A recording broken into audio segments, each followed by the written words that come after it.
Patrick Burns does have a happier story of more recent vintage, the Director of Communications for Taxpayers Against Fraud. Good morning. Does this work? Get a little close enough? You know, this morning we heard Bob Edgar and Lou DuBose tell the joke, which I think is sort of old now, but it's great, which is, I'll believe that corporations are people as soon as Texas electrocutes one. And I think that we laugh at that joke, but we need to internalize it. You see, corporations don't live, and therefore they don't feel pain, and therefore they cannot be punished in any way that is actually meaningful. I'm going to come back to that, because I'm starting with my conclusion. I'm going to start off here saying something kind of important, that it doesn't matter what kind of law enforcement you are engaged in. You're chasing speeders, litterers, corporate mass murderers. There are 4 things you have to do to deter crime. Let's talk about what those 4 things are, because they're really important. Remember, your goal is to deter crime, not to bury the dead, not to grieve over the poisoned, not to rip your shirt because everybody's bankrupt. Your goal is to deter crime. So the first thing is that you have to increase the chance that crime is revealed. The second thing you have to do is you have to increase the assurance that there will be a punishment. The third thing you have to do is you have to hammer the right bad actor. And the fourth thing is the penalties must fit the crime. If you do those 4 things, you have a deterrence program with legs that works. You deter crime. Now, where does the False Claims Act work in this? I work in whistleblower laws. It started off with the False Claims Act. Most of you haven't heard of it. It was called the Lincoln Law. It started in 1863. The modern version of it starts in 1987. The basic idea of whistleblower laws is that if we incentivize integrity, we'll get more of it. Listen to what I said. If you incentivize something, you get more of it. If you incentivize stupid, you get more stupid. If you incentivize crime, you get more crime. But if you incentivize integrity, you will get more integrity. The result of the False Claims Act has been a spectacular success. We have recovered over $31 billion under the False Claims Act. Under the civil side, we've recovered another $5 billion on the criminal side, and another $4 billion for the states. For those of you who are math challenged, that's $40 billion. This year in December, I sent out a note to our listserv of about 300 and some odd lawyers, and I said, as amazing as this is, ladies and gentlemen, in 2012, we are going to recover $9 billion under the False Claims Act, but I had a codicil. I didn't want to be beat up in October if the number was bigger. It will be bigger. I was wrong. So that's the good news. What's the bad news?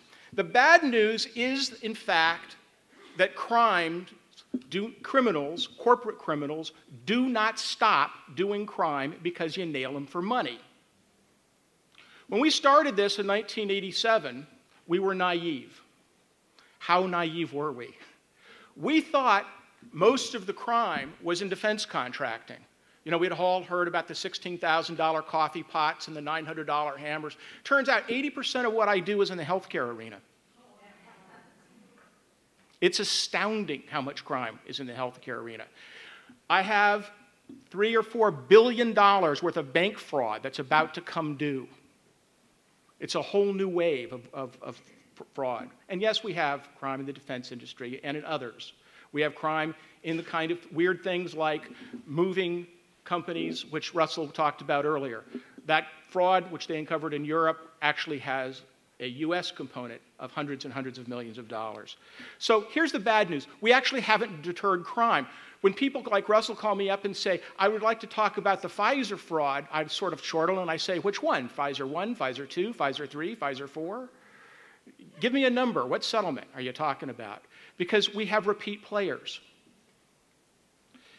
So we haven't been really successful in deterring crime. And why is this? And the answer is what you talked about. We don't, in fact, understand corporate crime. We think corporations commit crimes. They don't. That's like saying a brick killed someone. Somebody using a brick killed somebody. People commit crimes. People make decisions in a corporation which lead to horrible, tragic things. Broken lives, destroyed lives, extinguished lives. They result in real misery. So let's be honest here. We're all on the same page here. We're trying to get to deterrence.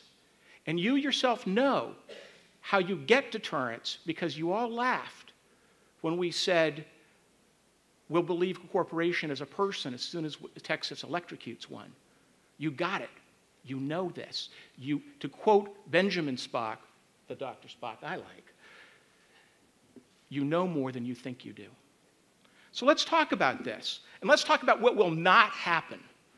Let's own it. What will not happen? If I nail Pfizer for $2 billion or $3 billion, we're going to nail GlaxoSmithKline.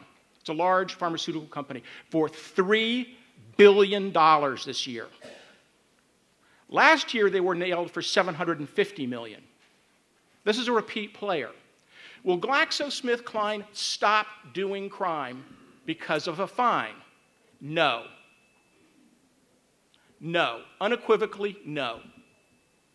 This is the illusion, this is the game, this is the problem we thought. We thought when we started in '87, we started where you did, we're all good people trying to get to the good place. We thought that corporations committed crimes for money, and if we hit them hard enough for money, they'll stop doing crime. We're wrong. We just didn't get it. We didn't understand the amount of money coming in from these corporations. Single drugs sell for $5 billion a year. $5 billion worth of sales on one drug in 1 year, and 80% of it's illegal, of the sales. What are we going to do? They get nailed for 5 years, 6 years worth of this fraud? We're not going to nail them for $100 billion. Never happened. Never happened. Currently, the largest corporate fraud ever nailed was Pfizer for $2.4 billion. We're never going to nail a corporation for $50 billion. And even if we did, it wouldn't change the game. The right bad actor. How do we get the right bad actor? People say, well, under the False Claims Act, you have triple damages. Whatever you steal, we'll nail you for triple damages. And the whistleblower will make 15%, which he'll end up splitting with his lawyer. So let's give you a number for those of you who are mathematically challenged. If it's a $100 million fraud, we'll nail the corporation for $300 million. Corporation will pay all of the money, pay more than they stole, pay the cost of investigation, the lost interest, and the whistleblower will get $45 million. So the whistleblower is very well incentivized to come forward. Does it change the game? No. What it does do is it brings more fraud to the government's attention. Now, the government can, in theory, exclude a company. It says, we're done with you. We're done with you. You know, if you go to your dry cleaner and they knock all the buttons off your shirt and they leave a stain, and you go back to them and you say, I don't know who's working here, but can you fix this? And they say no, or they do it again. You can just go to a different vendor. You do this all the time. I do. I don't yell, I don't scream, I march in a different direction. But the government can't say no to Pfizer or GlaxoSmithKline or Columbia HCA or HealthSouth. They're too big to fail. Now, that's not a joke. These companies make drugs that people's lives depend on. There are thousands and thousands of jobs in the swing here. And more importantly, these hospitals provide the health care that you and I and everyone in our communities depend on. So snuffing out these corporations, snuffing out hospitals that are doing crimes, snuffing out corporations that are doing crimes has a problem. So let's talk about the PPCC game. What happens? Right now, people and corporations make decisions to benefit themselves. They privatize profit. Why does a company do what it does? Because people's bonuses are made on it. Their promotions are made on it. Their stock options are made on it. And when the government settles a case, it never claws those back. We privatize the profit. That's the decision tree. And what happens is we commonize the cost. If the fraud is not caused, it goes onto the backs of people, taxpayers. Maybe it's money, maybe it's lives. But if it is caught and money is paid, then it just goes on the back of the stockholders. Nobody inside the building at Pfizer or GlaxoSmithKline or Northrop actually feels any pain. They get all the money, they get all the cheese, but they don't actually feel any pain. That's external. That's externalized to nameless, faceless people outside the building. So what Eric Holder is talking about is, yes, let's get back our stolen money. Let's get back our billions of stolen money. But somebody needs to pay a personal price. Now let me tell you what's not going to happen. I'm not telling you what should happen. I'm going to tell you what's not going to happen. We don't send overeducated people with degrees from Harvard and Yale and Princeton to jail. Whether you like it or not, we don't. We don't. So at the end of the day, how do you get your pound of flesh? How do you make the pain personal? And the answer, any whistleblower can tell you. See, whistleblowers call me up several times a week, and every one of them loses their job. Many of them lose their houses. Their marriages are destroyed. Their sense of confidence is destroyed. They're out of a job and out of an employment for life. That's why they get a lot of money. But you know what I can tell them when they call me? Listen, I don't know if you got a case. I don't know if I can win your case. I don't know if we can move this. But I guarantee that you're going to lose your job and be unemployed and unemployable for the rest of your life.